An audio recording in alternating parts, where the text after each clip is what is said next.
Welcome to Negotiation Made Simple, where we help you master the art of negotiation and win the next deal. I'm your host, John Lowry.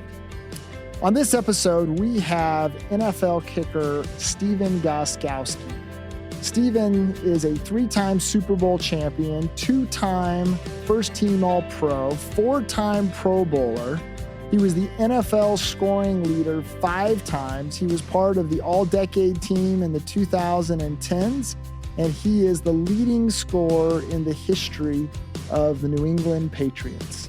He was part of the incredible dynasty with Tom Brady and Bill Belichick and Robert Kraft and all of those folks that were critical in terms of the Patriots' success over the last couple of decades. And this episode is an episode that you will benefit from. I've learned so much from Stephen, and I've been fascinated at the parallels that exist between being an NFL kicker and being a top negotiator. There are some things about pressure, there are some things about mindset, there are some things about process that are critical for us to master if we are going to be at the top of our game as negotiators. And so here's an opportunity for you to hear from someone that for almost 15 seasons was at the top of his game as an NFL kicker, and the lessons that he has to teach us can be extremely valuable in terms of helping us get to the next level in our negotiation. And so let's jump into this really fascinating conversation with Stephen Gostkowski of the New England Patriots. Tell us what it's like to be an NFL kicker. I know if people are like me, they've watched football game after football game to where it comes down to the wire and everyone has literally been going at it for hours. And then there's this guy that comes off the sideline that's going to decide who wins and who loses based upon how he performs at that particular moment in kicking the ball. Tell us just a little bit of what it's like to be the person in those shoes who has that responsibility on their shoulders to kick the game-winning field goal in a moment like that. Yeah, that's a great question. It's not as nerve-wracking as you think. The build-up and the anticipation is way higher than when you're actually out there. So you just come up with techniques and strategies to calm yourself down. And I was always very good at being able to calm myself down. I think you want to be in those opportunities. You want to have your name called at the end of the game to go out there and score. I was always drawn to having the bat in my hand with the bases loaded or full count, 2 outs, I put the ball in my hand, taking the penalty kicks in soccer. I was always drawn. My hand came up first anytime there was a chance to do something. So I was always drawn to those type of positions in sports. I don't know if it was because I'm a little psychotic or if it's just because I enjoyed the pressure. You practice hard for those moments. I mean, it's hard to get yourself up for, a field goal in the second quarter of a blowout game. But when the game is going back and forth and, football is the most exciting game in the world and you're playing in front of 75, 80,000 people, 100,000 people. I mean, you can just feel it. It's a feeling. You look around and to be able to be the person who decides the game or have a kick to affect the game at the end of the game. I mean, that's what you live for. That's what you get excited for. And if you use that mentality of, well, there's a ton of pressure and there's a ton of consequences. If you fail, you got to use that as an opportunity to move yourself forward. Whereas, the world we live in, everyone always goes straight to the negative, especially with kicking. I mean, it's one of the most criticized, looked down upon position in all of sports. And, while the majority of people might look at it that way, I look at it as the other way. Like you test yourself mentally, you test yourself physically. It tests you in patience. It tests you in, mental fortitude, your focus, and just the smallest thing can go wrong that can screw you up and derail not only your career, a season, or your team's success. And, when you look at it from a 50-foot view, yes, it's stressful. When you're in it, you're just worried about making the next kick, helping your team win. And I enjoy it. I mean, it can drive you crazy after a while. You do it long enough like I did. But I truly enjoyed the close games, the kicks at the end of the game. I mean, that's why I did it. I didn't do it just to, make a extra point in the first quarter. I really enjoyed, having a hand or a foot or whatever you want to call it in the team's success. Share with us a little bit about your career. You spent most of your career with the New England Patriots, spent, I think, the last year or so with the Tennessee Titans, but for, I think it was over 10 seasons, you were with the Patriots, 14 seasons. And tell us a little bit about what it was like to be part of a dynasty and to be part of a run where multiple Super Bowls, Pro Bowls, eventually left the Patriots as the all-time scoring leader for the New England Patriots. When you were playing on such a high-profile team that was so successful, what was that like, and how did that change you? It was a wild ride. I mean, when I first got to the team, all the main core guys had already won 3 Super Bowls, and there was just nothing but a bunch of champions with, Tom Brady, Mike Vrabel, Rodney Harrison, Teddy Bruschi, Matt Light, all those guys that were just Larry Izzo, just natural born winners. They'd won, they just kept winning. And to come to a place like that, it was so easy to transition into it because you had, 50 guys showing you how to do it the right way, showing you how to work hard, showing you how to focus, showing you what it's like to be a professional athlete. There weren't many talks about me, what do I have? It was always about the team. The whole Patriot way was to do your job and help the team win and put the team first. And, meeting other NFL guys, meeting, guys from other teams, a lot of it is about like, well, how am I going to get to my next contract? How am I going to get more money?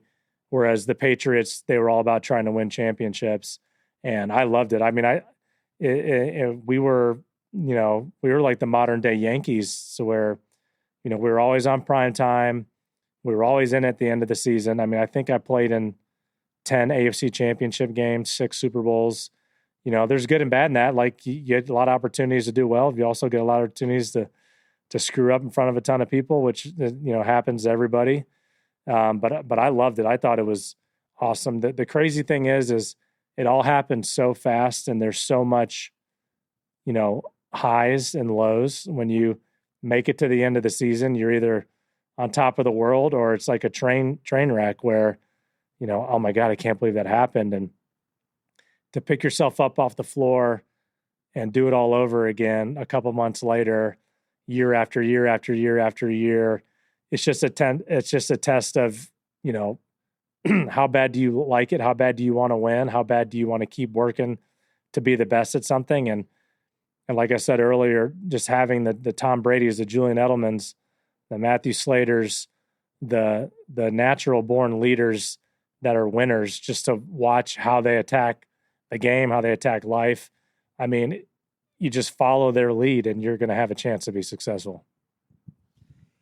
And it was really Belichick that was kind of the mastermind around all of this. And we'll get into thinking about negotiating with Belichick here in a little bit. But tell us just a little bit of what it was like to play for him and the kind of culture and kind of team first dynamic that he set up.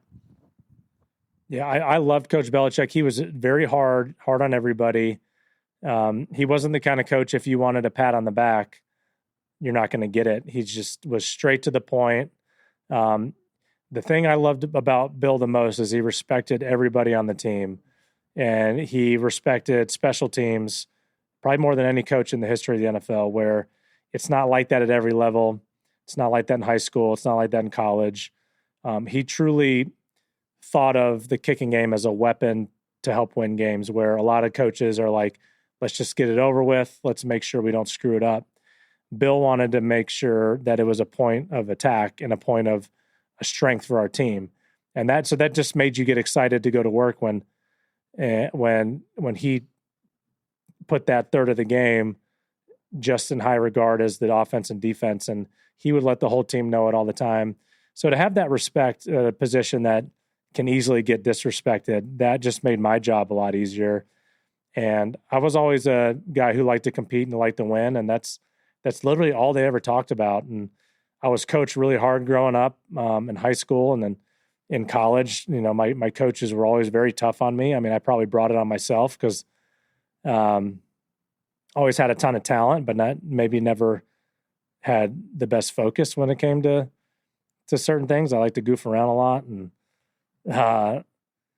by the time I became a pro, it was easy to stop all that stuff. But I really enjoyed the way he ran things. It was, I always responded well to negative criticism. And if people started talking too good about me, I almost felt weird about it. So I was very lucky to go to where I went, to where a ton of winners, the way that Belichick coached really fit the way I attacked myself. I mean, you got to really love to hate yourself to do well in New England. And it's we all self-loathe together in the name of winning. And the common struggles and negativity almost brought the guys together in a way where we all worked, together to put a product on the field that we knew was going to have a chance to win. So last question about the Patriots, and then we'll jump into some negotiation mindset stuff. But there's millions of people that are a fan of Tom Brady. You got to be a teammate of Tom Brady. Tell us a little bit about that experience and what kind of leader Brady was. He certainly got a lot of the attention, and he certainly was the leader on the field. Just give us a sense of what that was like playing with him. Yeah, I mean, Tom's a man. First of all, he's just people always what's Tom Brady like? He's kind of a jerk. Tom's the nicest guy, comes from the nicest family. His parents are so nice. His sisters are so nice.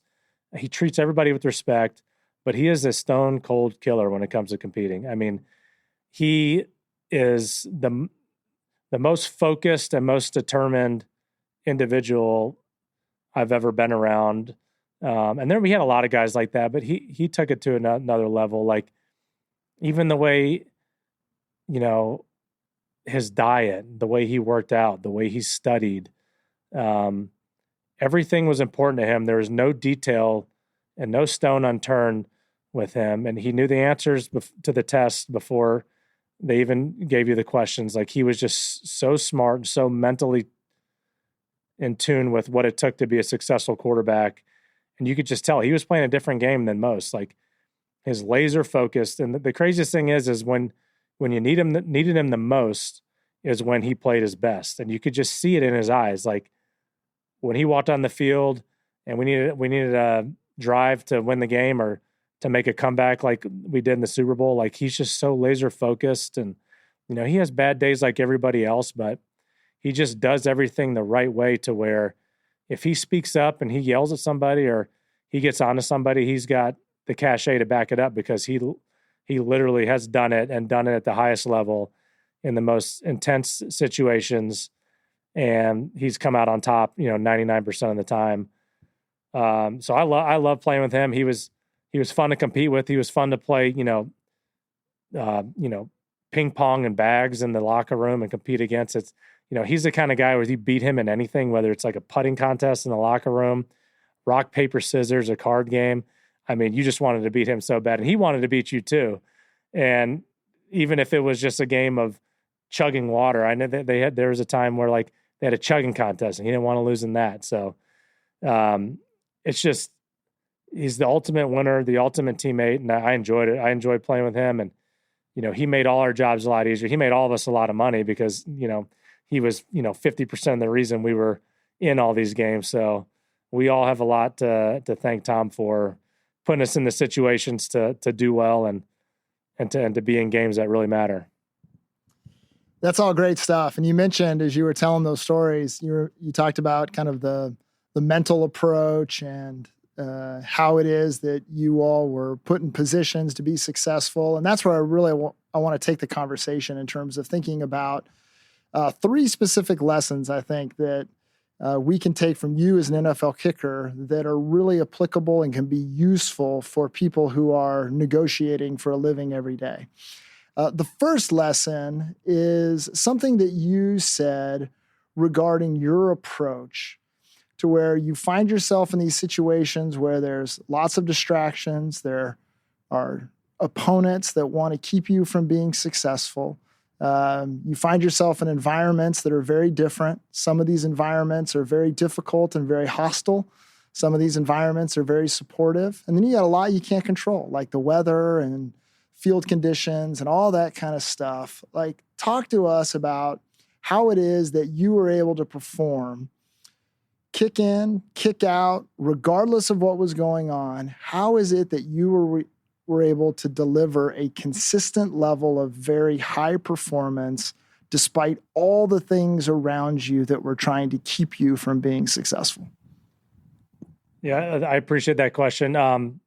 Mainly, first of all, it takes hundreds and hundreds of thousands, if not millions of practice attempts, to get to where you're confident enough to go out there and, do the kind of things that will help you be successful. So first of all, I feel like, developing the reps and getting the confidence to know that you're going to be successful is the first step for my success, to where when you do fall down, you've been there before, you know how to pick yourself up and not get distracted. Secondly, there's so many distractions in an NFL game. People yelling at you, the crowd, the people rushing to make the kick, gamblers, people send you death threats.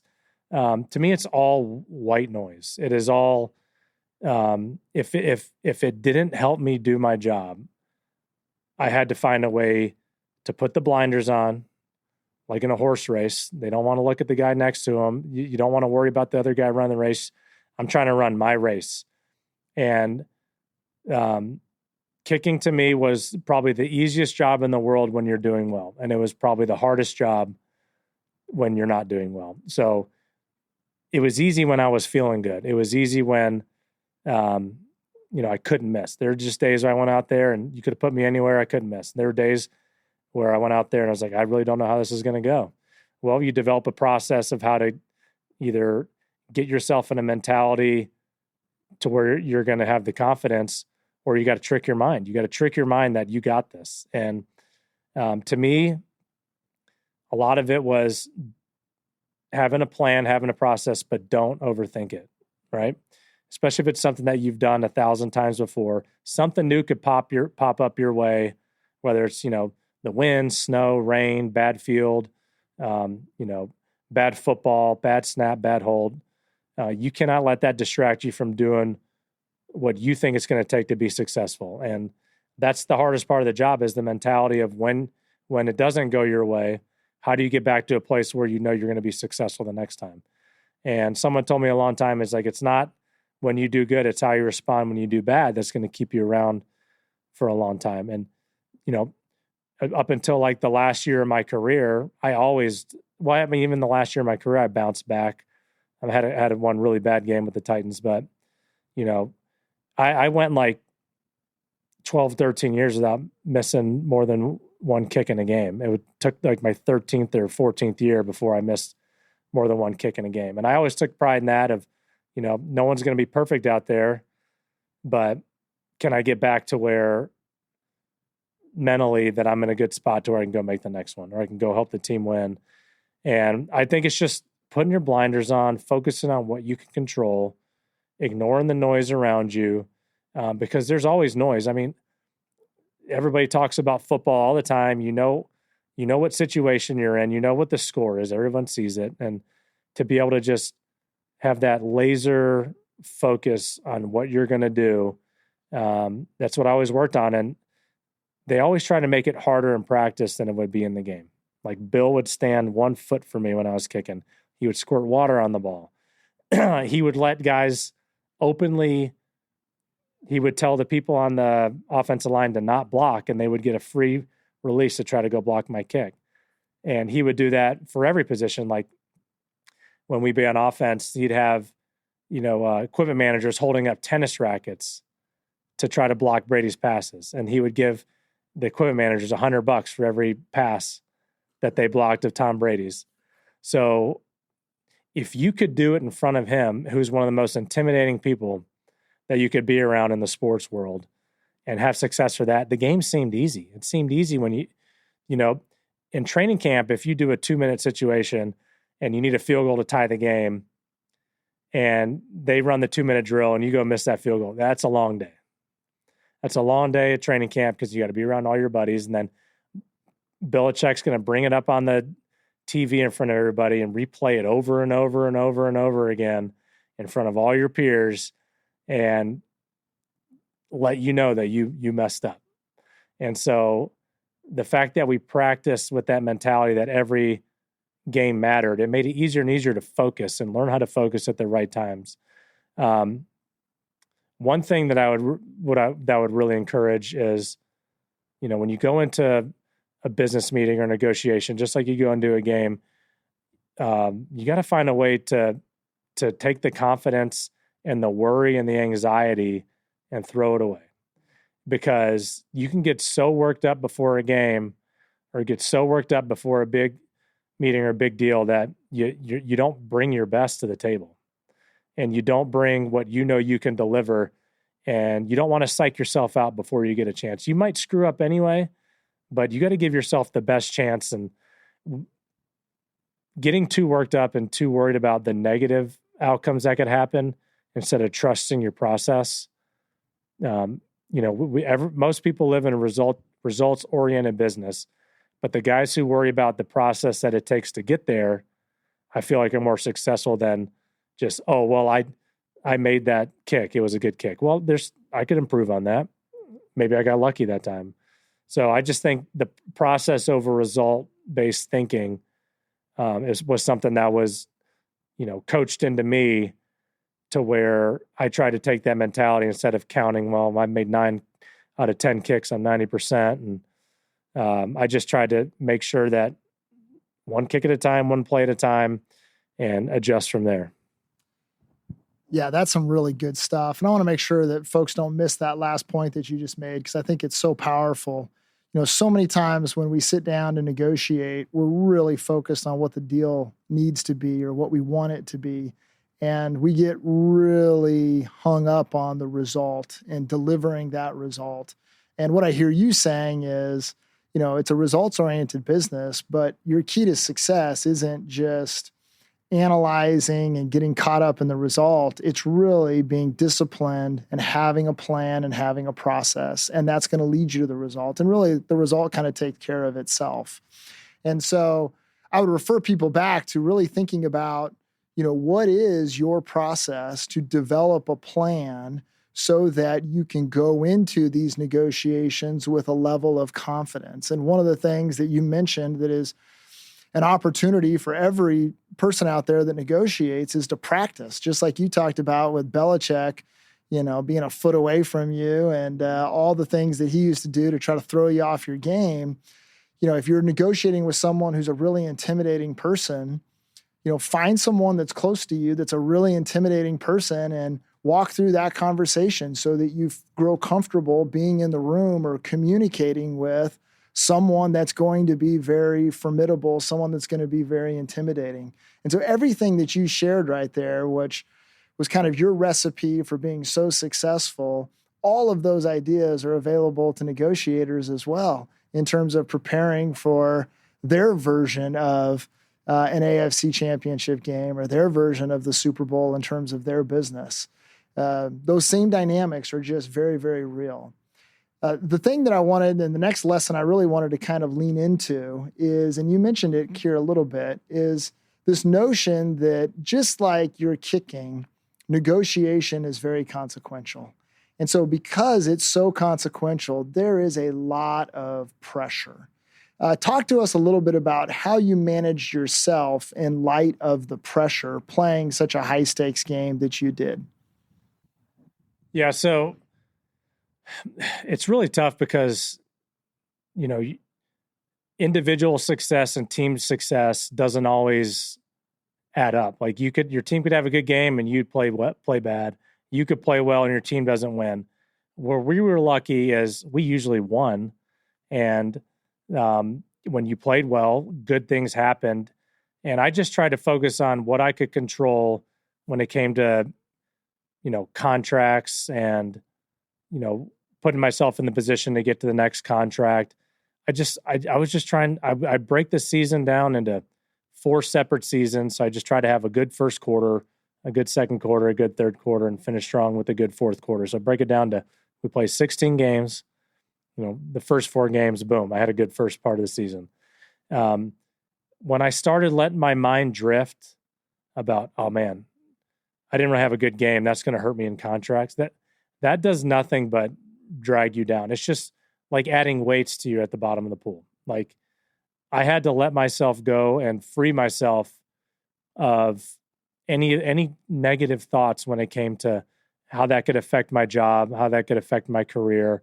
Oh man, I'm going to get cut. Like, that's human nature to go straight to the negatives when things don't go your way. So I tried to always spin it in a positive way when it came to those things. And look, just like in life, timing is everything. Like, when it times up that you're at your best, when you're up in a contract year, and that helps you have leverage in your negotiations, I mean, that's like the best of both worlds.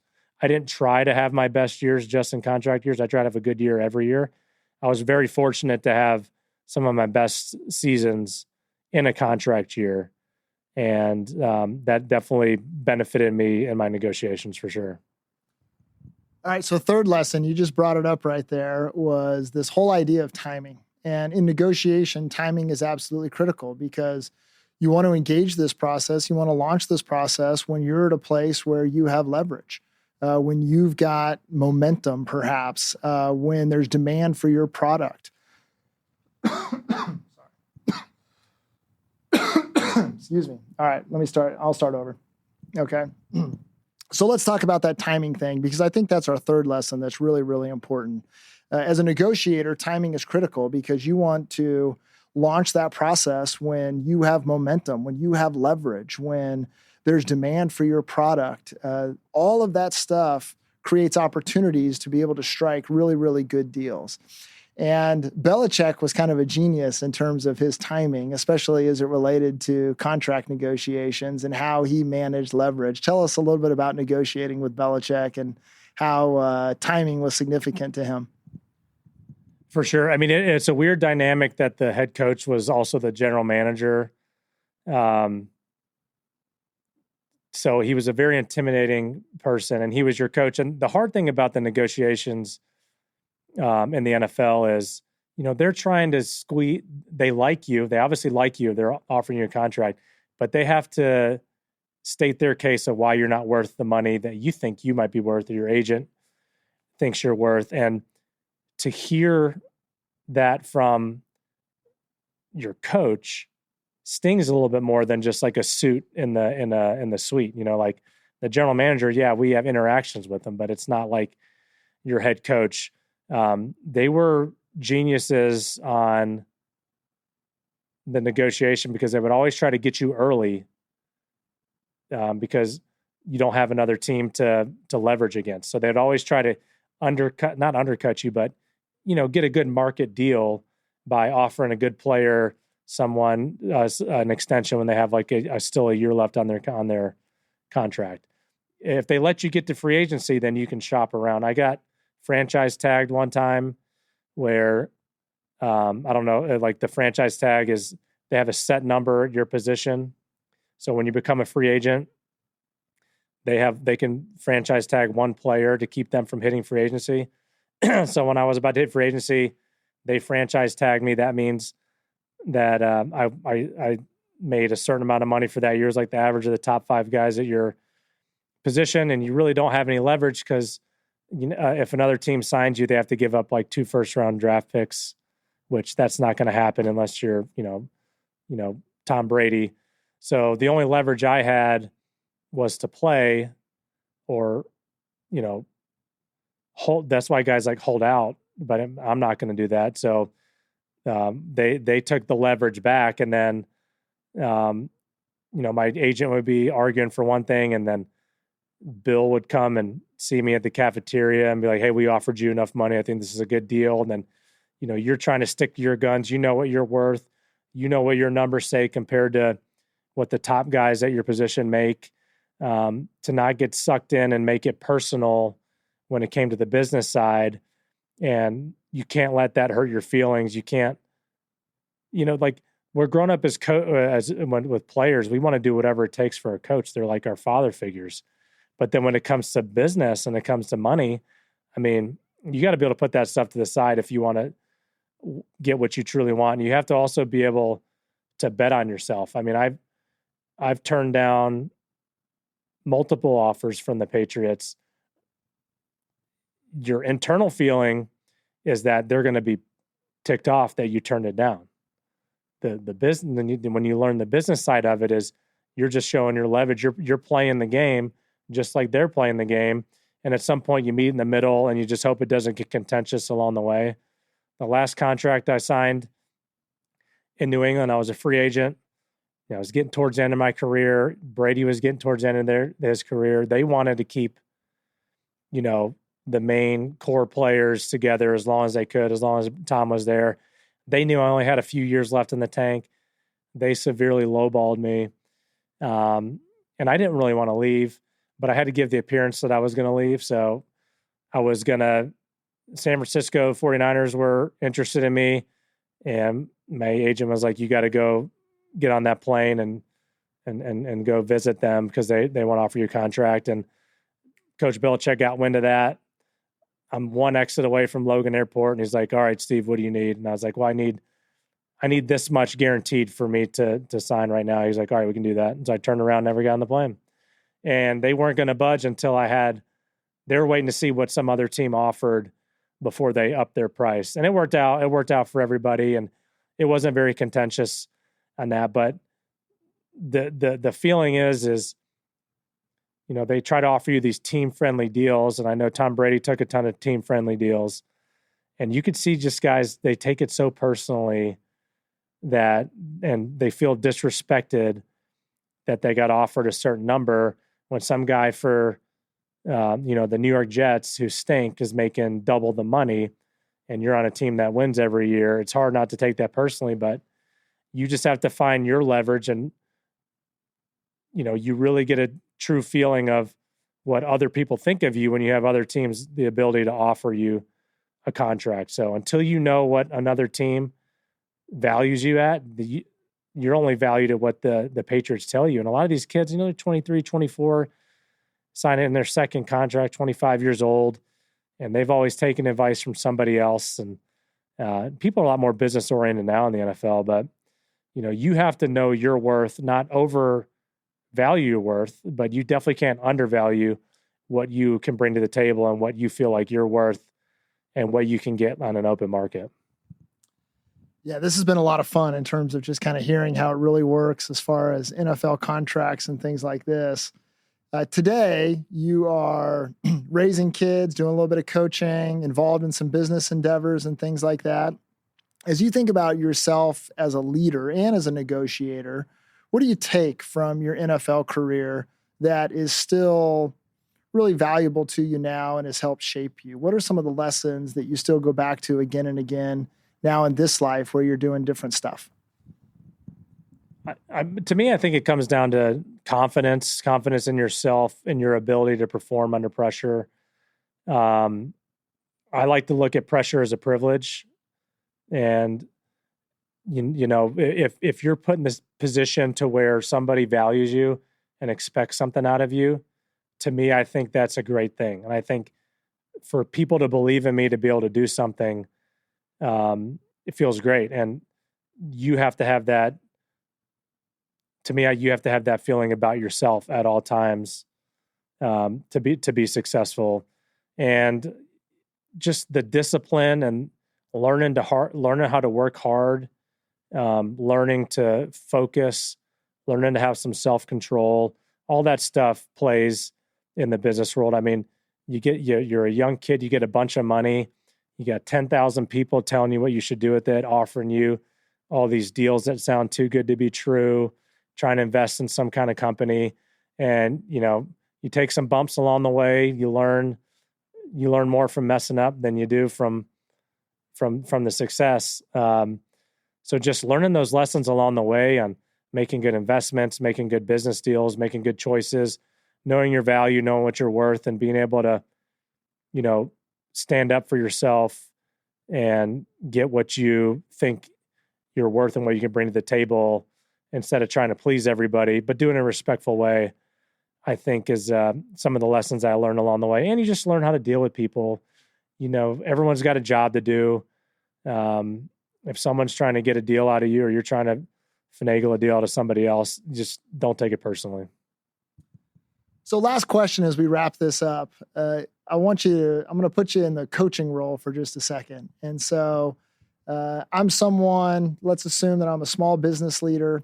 I've got a big negotiation coming up. It's a really important deal for my company. If this deal goes through, the company launches and goes to the next level. If the deal doesn't go through, then we're going to be significantly held back. I'm the one that's got to go negotiate the deal. And I've got someone on the other side who is very formidable, someone that doesn't need the deal as much as I need the deal.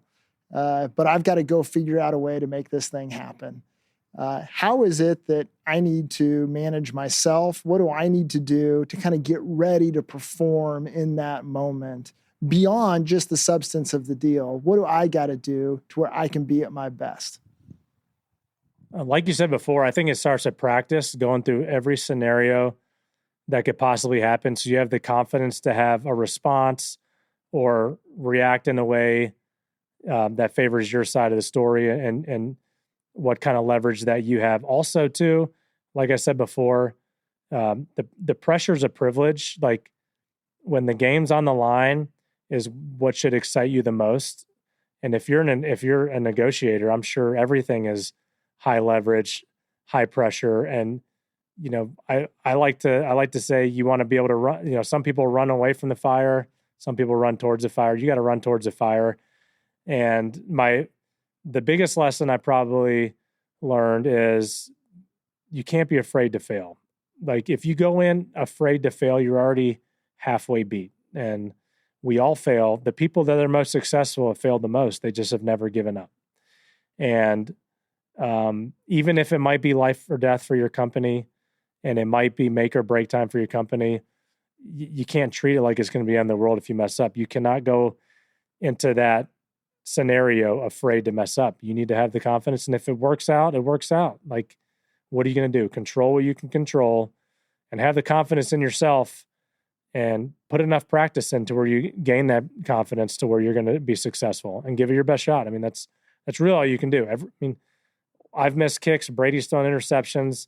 You've probably lost a few deals, but you've probably won 1,000 more than you've lost. So just chipping away and making success after success after success, and then expecting that from yourself and then delivering. All right. Bonus question here, just because I'm curious. What is the make that is most memorable and what is the miss that is most memorable? Oh, man. Well, every miss is pretty memorable because it keeps you up at night. I was telling the story earlier. I was playing against the Arizona Cardinals. Can't remember what year. It was probably like my seventh year maybe. I was having the best game of my career. I made like 3 55-yard field goals, had a couple other like 48, 49-yarders. And I got a 44-yarder to win the game. At the end of the game, we were down by 1 and I missed it. And I went into a deep, dark place for a couple of days. And then I had to knock myself out of it. And, you need to build up enough credibility to have a second chance after a kick miss like that. The next week I made like a 48-yard game winner in overtime, and it was the longest week of my life. And that was probably one of the most memorable kicks that I made. My favorite kick of all time was the last Super Bowl we played in. I had like a 41-yarder to put us up by 10 at the end of the game. And I made it to seal the game. I'd missed a kick earlier in the game, so it was really important for me to bounce back. And, I played in 6 Super Bowls, and the guy who kicked before me played in 3 for the Patriots and had 2 game-winning opportunities. And I was always looking for my moment. And selfishly, I wanted some kind of moment in one of these games in a good fashion to have a stamp on it. It wasn't quite a game winner, but it sealed the game away. So that took a huge relief and pressure off my back because, I'd always had a great career and I had great postseason numbers. I had a few misses that added up towards the end of my career, just like one miss in the game here or there. And then the narrative starts to change from you're this clutch guy to, this. So having that kick at the end of that game, I mean, that was probably the best feeling I've ever had in sports. It wasn't quite the game winner, but because I'd always wanted it so bad, but it was enough to make me feel like, all right, it was worth it. The struggles made it worth it. I got to put the seal on this game, and we were champions for the third time. Me and a bunch of other guys that have been there for a while. So that's definitely my most memorable one. And it's always the comeback from the battles and the screw ups that make the doing well feel, even better. Stephen, congratulations on a great career. Thanks for stopping by and just sharing some really important lessons that I think are applicable to those of us that are in business and thinking about how we kind of negotiate our next deal and solve our next problem. A lot of great insights here and really appreciate your time. Thanks so much. Appreciate it. Thank you. One of the things I absolutely love about negotiation is negotiation plays out in so many contexts. And this conversation was really a great time because here we got to hear about NFL contracts. We got to hear about how an NFL franchise was run. We got to hear from a player who was at the top of his game during his era. And yet out of this comes some really valuable lessons for us as negotiators. That first lesson that Stephen taught us about, yes, it's a results-oriented business, but it's the process and the plan that lead to the results. And so that's where our focus needs to be. And that's how we overcome adversity. And that's how we overcome distractions. Or what he said in terms of recognizing that negotiation has consequences. And as we engage this process as negotiators, we need to understand that every move that we make, all of our planning, the practice that we put into this is absolutely critical to deliver the result we want to deliver, which will have really important consequences. It will be our business growing or our business being held back. It will be the problem getting resolved or the problem continuing to plague us. Negotiations have consequences. And then finally, I love that story that he told about Bill Belichick and strategic timing and how timing and leverage are critical in terms of creating an environment to where we can be successful and we can get great deals. So really important lessons here from Stephen Gostkowski, an NFL kicker who has some tremendous insights and has shared those with us that will help us reach our next level of success as negotiators. Thanks for listening to Negotiation Made Simple, and I look forward to seeing you on the next episode.